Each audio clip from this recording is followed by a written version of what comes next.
Bharti news, सीधा, सटीक और निष्पक्ष। नमस्कार दोस्तों। तो आज Bharati Vidyapeeth institute of computer applications of management में चल रहे induction program for BAJMC batch 2024 का डे 2 चल रहा है। तो आज हमारे स्पेशल गेस्ट जैसे कि आप मेरे साथ देख ही रहे हैं, और मुझे नहीं लगता कि आप में से कोई भी ऐसा इंसान होगा जिन्होंने सर को अभी तक डीडी न्यूज़ पे ना देखा हो। तो मेरे साथ जुड़ चुके हैं Ashok Srivastava sir, prime time anchor DD News, दो टूक शो 9 बजे। आपने इनको ज़रूर स्क्रीन पर देखा होगा, फील्ड में रिपोर्टिंग करते हुए देखा होगा, और आज डायरेक्टली आप इन्हें देख पा रहे हैं भारतीय विद्यापीठ के ऑडिटोरियम में। नमस्कार सर, स्वागत है आपका। थैंक यू सो मच, बहुत बहुत शुक्रिया आयुषी, आपने मुझे बुलाया, बहुत अच्छा लगा यहाँ आके। Thank you so much. मेरे लिए सर ये बहुत प्लेजर का मौका है कि मेरे बच्चों के साथ आपने इतना अच्छा इंटरेक्शन करा। लगभग 1 घंटे का जो सेशन था वो 2 घंटे तक करीबन चला। बच्चों का सवालों का सिलसिला जैसे कि रुक ही नहीं रहा था, और काफ़ी अच्छा मीडिया रिपोर्टिंग वर्ल्ड का आपने उन्हें गाइडेंस दिया। तो सर, मेरी ऑडियंस जो आपसे आपके साथ इस सेशन में नहीं जुड़ पाई, उनको इस मीडिया इंडस्ट्री और ये जो आपने रिपोर्टिंग के चैलेंजेस बताए, उनको इनसे रूबरू कराइए। देखिए क्या है कि ये पूरे जो इंडस्ट्री है उसमें बहुत सारे नई नई चीज़ें, एक तो टेक्नोलॉजी बहुत बदलती है। अभी मैंने बताया कि भाई एआई का एक ख़तरा सामने आया, कैसे इंडस्ट्री में इम्पैक्ट डालेगा हमें नहीं पता। तो एक तो चैलेंजेस के लिए तैयार रहना चाहिए, अपने आप को उसके लिए तैयार रखना चाहिए, नई टेक्नोलॉजी के लिए, नई चैलेंजेस के लिए, तभी आप सर्वाइव कर पाओगे, नहीं तो आप कहीं पीछे छूट जाओगे, दुनिया आगे निकल जाएगी।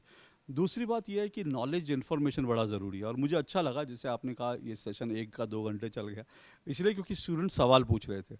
और मुझे लगता है जब यंगस्टर के मन में सवाल जो होते हैं अगर वो पूछते हैं, तो इसका मतलब जो आज सवाल पूछ रहा है वो कल को कहीं ना कहीं कुछ बन जाएगा, क्योंकि उसके मन में जिज्ञासा है, जानने की जिज्ञासा है, सीखने की जिज्ञासा है। तो मुझे अच्छा लगा लोगों ने सवाल पूछे और लंबा सेशन चला ये।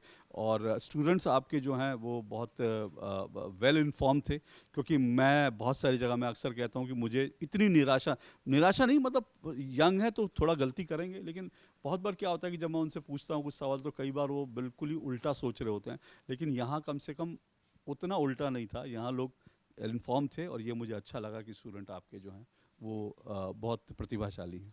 बहुत बहुत धन्यवाद सर। सर, जैसे कि आपके और मेरे टाइम की जो पत्रकारिता थी, उस समय जो जर्नलिज्म प्रैक्टिस हो रही थी, वो बिल्कुल एक अलग किस्सा, अलग दौर था। और आज के ये जर्नलिस्ट हैं और आज का आप दौर भी देख रहे हैं, तो इन बच्चों को आप क्या मैसेज, क्या संकेत देना चाहेंगे? देखिए दौर ना वक्त के साथ चीज़ें बदलती रहती हैं। आप जिस दौर में एक दौर वो भी था जब हम देखते थे कि प्राइम टाइम में जो है वो सांप और बिच्छू की स्टोरीज चलती थी, स्वर्ग की सीढ़ी, युधिष्ठिर का कुत्ता, ठीक है ना, और राखी सावंत के आधे आधे घंटे के इंटरव्यू होते थे, मतलब हॉरिबल टाइम था मीडिया का वो भी। तो दौर ऐसे होते हैं। उस दौर में तो मुझे याद है, मैं तो उस दौर में चुप मार के बैठ गया था, मैं कहता था कि इस दौर में क्या करेंगे, मतलब ऐसी पत्रकारिता। लेकिन अब चलिए, अब फिर से इश्यूज बेस्ड जर्नलिज्म शुरू हुआ है।